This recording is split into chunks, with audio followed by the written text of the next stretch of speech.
ئێرە ناوچەی پیشەسازیە لە هەڵەبجە کە زیاتر لە 10 ساڵە بە تەواو نەکراوی ماوەتەوە. ئێرەش ڕێگای گەورەترین ناوچەی گەشتیاری ئاویە لە پارێزگاکەدا کە بە دەریاچەی سیروان ناو دەبرێت. بەشێکی زۆر لە سێکتەرەکانی دیکەی شار گیرۆدەی بێخزمەتگوزارین. لە هەڵەبجە جێبەجێکردنی پرۆژە گەورە و ستراتیژیەکان لە پارێزگاکانی دیکە کاردانەوە بە دوای خۆیدا دەهێنێت و خەڵکی شارەکەوە خۆیان دەڵێن حکوومەتی هەرێم مامەڵەی پارێزگا لەگەڵ هەڵەبجە ناکات.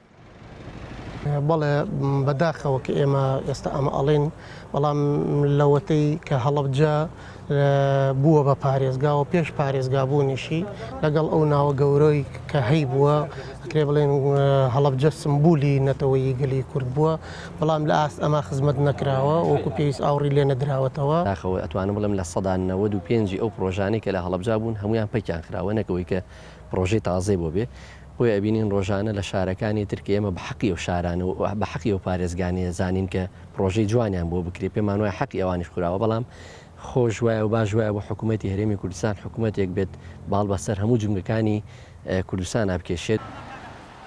ڕۆژانە لە ڕێگەی پۆستەرات و تۆڕە کۆمەڵایەتیەکانەوە لەگەڵ ئەنجامدانی پرۆژەی دیکە لە پارێزگاکان ڕێکخراوەکان و هاوڵاتیان نیگەرانی خۆیان بەدانانی وێنەی بەرپرسانی حکوومەت لەسەر شەقام و کۆڵانەکان دەردەبڕن دروشمی جۆراوجۆریشان لەسەر دەنووسن. لە مەنگاوەمان بەردەوامە بین تاوانەی دەسەڵات ینی ئەهێنینە سەرخە چونکە ناکرێت تۆ شارێک کردوتە بە پارێزگار بەناو کردوتە بە پارێزگار لە ئاستی خزمەتگوزاریە لەم ئاستا بێت ینی سەری کۆڵانەکانی هەڵەبجەکە ینی چاڵ و چۆڵەکانی لە ئاستێکە ینی شوێنی وا هەیە بەکەڵتیەوە نای ئۆتۆمبیل بەسەریا بڕات. ئیداری خۆجێیی هەڵەبجە پرۆژەی جێبەجێکردنی پردێکی بۆ بەستنەوەی گەرمیان و هەڵەبجە بە یەکەوە داوەتە حکوومەت بەڵام ئەوانیش وەک خۆیان دەڵێن حکوومەت بەڵێنەکانی جێبەجێ ناکات.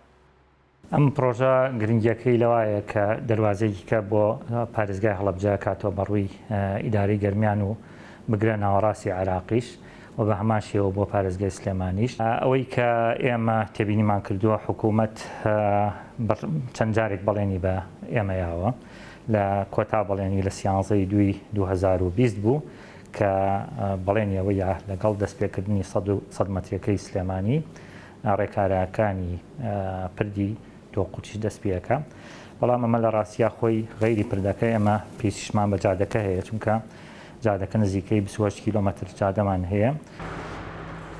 جیاکردنەوەی سنووری پارێزگای هەڵەبجە و دابڕاندنی لە پارێزگای سلێمانی و ناساندنی وەک پارێزگایەکی نوێ نەک لەسەر ئاستی عراق بەڵکو لەسەر ئاستی هەرێمی کوردستانیش گرفتی گەورەی بە دوای خۆیدا هێناوە. شارەکە نەک پرۆژەی گەورە بەڵکو بچووکەکانیشی لە کارکردن وەستاون زۆرێک لە بەرپرسەکانیشی لە دەرەوەی پارێزگاکان نیشتەجێن. فەرحان هەورامانی دەنگی ئەمریکا هەڵەبجە.